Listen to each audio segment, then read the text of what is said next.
Bismillahirrahmanirrahim. Alhamdulillahirabbil wassalatu wassalamu ala asyrafil anbiya'i wal mursalin wa ala alihi wa sahbihi ajma'in. Amma ba'd. Okey, dalam tugasan kajian ilmu tarekat yang diajar oleh Ustaz Engku Ibrahim bin Engku Waqzi ini, kumpulan kami akan mengulas mengenai audio kitab pengajian Hidayatus Salikin. Okey, dalam bab pertama iaitu bab pengenalan, di sini kami mengutarakan mengenai kitab yang digunakan oleh penceramah. Penceramah kitab Hidayatus Salikin fi Suluk Maslakil Muttaqin ini adalah Dr. Abdul Basit bin Abdul Rahman. Beliau menggunakan kitab Hidayatus Salikin fi Suluk Maslakil Muttaqin, iaitu perjalanan orang yang berjalan menuju ke jalan menjadi orang yang bertakwa sebagai bahan utama perkuliahan. Seterusnya, beliau juga menggunakan kitab Bidayatul Hidayah, iaitu karangan Imam Al-Ghazali, kitab asal, sebagai rujukan utama. Okey, seterusnya kami juga mengutarakan mengenai penekanan yang diberikan oleh Dr. Abdul Basit dalam pengajaran beliau. Okey, dalam audio ini yang berlangsung selama 34.14 minit ini, Dr. Abdul Basit memfokuskan hanya bab yang keempat, iaitu pada menyatakan segala maksiat batin. Di dalam bab keempat ini pula, Dr. Abdul Basit hanya memfokuskan tentang 4 fasal yang terawal, iaitu fasal gemar kepada bercakap, fasal gemar kepada makan, fasal gemar kepada bercakap, fasal gemar kepada marah, dan juga fasal hasad, fasal menyatakan hasad. Dalam bab ini juga kami mengulas mengenai penyampaian yang disampaikan oleh penceramah, iaitu penceramah menggunakan gaya yang santai dan juga bahasa yang mudah difahami oleh masyarakat, khususnya masyarakat awam. Dalam pengajaran beliau juga, beliau menerangkan status hadis dari segi sanad dan juga matanya agar jelas di pandangan masyarakat umum. Seterusnya, pada bab yang kedua pula, kami mengulas mengenai biodata penceramah kitab Hidayatus Salikin ini, iaitu beliau bernama Dr. Abdul Basit bin Abdul Rahman. Beliau mempunyai sarjana muda syariah, sarjana syariah dan juga PhD syariah di Universiti Madinah. Beliau juga merupakan orang Malaysia yang ketiga yang memperolehi PhD di Universiti Madinah. Beliau kini menjadi pensyarah di KIAS dan juga merupakan penasihat di Pondok Pengajian Sungai Durian. Selain daripada itu, beliau juga berkecimpung dalam media massa, iaitu beliau menjadi panel dalam rancangan Tanyalah Ustaz, Al-Kuliah dan juga dalam Radio IKIM. Selain daripada itu, beliau juga menjadi kolumnis dalam majalah Solusi dan juga menjadi penceramah bebas. Okay, seterusnya kita masuk kepada bab ketiga, iaitu dalam bab kandungan kuliah yang disampaikan oleh Dr. Abdul Basit melalui audio ini. Okey, dalam kuliah ini Dr. Abdul Basit menerangkan mengenai maksiat batin. Okey, maksiat batin ini adalah segala perangai maksiat dan juga kecelaan yang berada dalam hati manusia. Maksiat batin ni banyak, tapi dalam kitab ini Imam Al-Ghazali hanya menyebut 10 sahaja maksiat batin.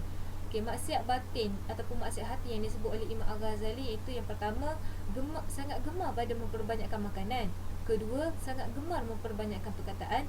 Ketiga, gemar kepada marah. Keempat, hasad dengki. Kelima, kikir. Keenam, kasih akan kemegahan. Ketujuh, kasih akan dunia. Ke-8, membesarkan diri. Ke-9, ujub dan juga ke-10, riak. Okey, seseorang yang menginginkan kemenangan akhirat perlu dan dia juga wajib menjauhkan daripada 10 perkara ini, iaitu 10 perkara maksiat batin yang disebut oleh Imam Al-Ghazali dalam kitab Arba'in fi Usuluddin. Okey, seterusnya pada fasal yang pertama dalam bab keempat ini, iaitu pada menyatakan pada gemar makan. Penceramah mengatakan bahawa makan melebihi kenyang dicela oleh syarak kerana ia melebihi adat. Dalil bahawa makan yang melebihi kenyang ini dicela oleh syarak ialah ma min amalin ahabbu ila Allah min ju'in wa 'atashin. Yang bermaksud tiada amal yang terlebih kasih kepada Allah daripada lapar dan dahaga. Mengikut Al-Iraqi, itu salah seorang tokoh ataupun ulama dalam bidang hadis, beliau mengatakan bahawa hadis ini tidak diketahui asal usulnya. Dan Dr. Abdul Basit juga menerangkan bahawa hadis ini adalah hadis yang tidak tahu asal usulnya, supaya masyarakat tidak terkeliru.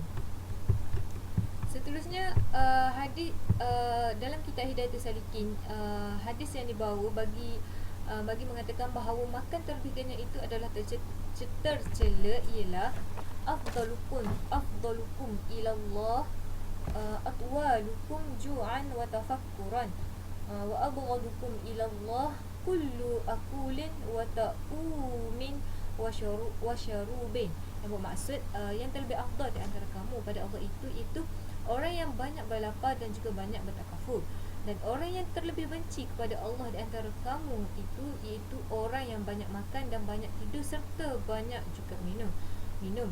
Okey, Al-Iraqi juga mengatakan bahawa hadis ini tidak diketahui di mana asal usulnya. Okay, bagi fasa kedua pula iaitu pada menyatakan gemar pada memperbanyakkan perkataan. Penceramah menyampaikan bahawa gemar bercakap ini adalah dicela oleh syarak. Orang yang bercakap banyak itu tidak ada kebaikan melainkan orang yang memberi nasihat kepada kebajikan. Dalilnya man kathura kalamuhu kathura saqatahu wa man kathura saqatuhu kathura zunubuhu wa man kathura zunubuhu kana an-naru awla bihi. Yang bermaksud barang siapa yang banyak percakapannya nescaya banyak jatuhnya, yakni silapnya, dan barang siapa yang banyak jatuhnya atau silapnya nescaya banyaklah dosanya, dan barang siapa yang banyak dosanya nescaya api neraka lebih utama untuknya. Hadis ini diriwayatkan oleh Tabarani daripada Ibnu Umar daripada Nabi, tetapi sanadnya dhaif. Al-Iraqi pakar hadis mengatakan bahawa hadis ini ialah kata-kata Ibnu Umar, bukanlah sabda Nabi Muhammad sallallahu alaihi wasallam. Okey, seterusnya pada fasal yang ketiga iaitu pada menyatakan marah ialah perbuatan yang dicela oleh syarak. Dalilnya al-ghadabu yufsidul imana kama yufsidus sabirul asala. Yang bermaksud marah itu membinasakan akal iman seperti putar wali. Putar wali itu akar seruntung yang pahit rasanya, ia akan merosakkan madu jika dicampurkannya. Dan dalil yang kedua adalah ma ghadiba ahadun illa ashfa 'ala an-nar. Yang bermaksud tiada marah seseorang melainkan hampir ia atas api neraka jahanam. Kedua-dua hadis ini Al-Iraqi mengatakan bahawa hadis ini adalah hadis dhaif. Okey, seterusnya hadis yang digunakan dalam kitab Hidayatus Salikin ini bagi menguatkan bahawa perbuatan marah itu adalah tercela, iaitu innal ghadaba minasyaitan wa innasyaitana khuliqa minan nar wa innama tudfa'un naru bil ma' fa idza ghadaba ahadukum falyatawadda. Yang bermaksud barang siapa marah itu adalah daripada syaitan, dan bahawa syaitan itu dijadikan daripada api, dan hanya senyalah dipadamkan api itu dengan air. Maka apabila marah seseorang daripada kamu, maka hendaklah dia mengambil air semayang. Hadis ini sanadnya dhaif. Sebalik hadis ini ada ceritanya, iaitu cerita tentang Muawiyah yang sedang berkhutbah di hadapan manusia. Kemudian dia turun dari mimbar dan mengambil wudu. Kemudian dia naik semula ke mimbar. Beliau turun dari mimbar kerana marah kepada manusia, dan setelah mengambil wudu beliau kembali ke mimbar dan menyambung khutbahnya. Okey, pada fasa yang keempat pula iaitu pada menyatakan hasad. Hasad dengki ialah sebesar-besar kejahatan manusia yang dicela oleh syarak, dan perbuatan hasad ini juga adalah haram. Dalilnya adalah al-hasadu ya'kulul hasanati kama ta'kulun narul hatabba. Yang bermaksud hasad itu memakan amal kebajikan seperti api memakan kayu yang kering. Allahu Akbar. Okey, dalil ini diriwayatkan oleh Ibnu Majah dan Abi Daud, dan hadis ini adalah dhaif. Seterusnya pada bab yang keempat, kami mengemukakan mengenai metodologi kuliah yang digunakan oleh penceramah, yakni Dr. Abdul Basit. Pada awal ceramah yang disampaikan melalui audio ini, beliau berselawat kepada Nabi dan juga menyebut nama kitab yang akan digunakan, iaitu kitab Hidayatus Salikin. Dan seterusnya gaya penyampaian yang digunakan oleh beliau merupakan santai dan menggunakan bahasa yang mudah difahami oleh orang awam, khususnya masyarakat awam. Okay, seterusnya nada yang digunakan juga bersesuaian dengan situasi yang berlaku, situasi pendengar. Dan beliau juga menerang setiap istilah yang digunakan dalam kitab Hidayatus Salikin dan juga penggunaan hadis dhaif. Selain itu beliau juga menerangkan hadis yang disebut oleh yang disebut dalam kitab Hidayatul Salikin yang mana dhaif dan juga yang mana sahih. Dan selepas itu beliau juga membandingkan kitab Hidayatul Salikin, iaitu kitab yang menjadi bahan utama dalam audio ini, dengan kitab asal yang dikarang oleh Imam Al-Ghazali, iaitu kitab Bidayatul Hidayah. Pada perakhiran kuliah Dr. Abdul Basit, beliau menyebut tajuk yang akan dipelajari seterusnya, iaitu fasal yang kelima dan ke bawah sehingga ke-10. Kemudian beliau membaca tasbih kafarah serta berselawat ke atas Nabi bagi menutup kuliah yang disampaikannya. Seterusnya bab yang kelima, iaitu bab ulasan.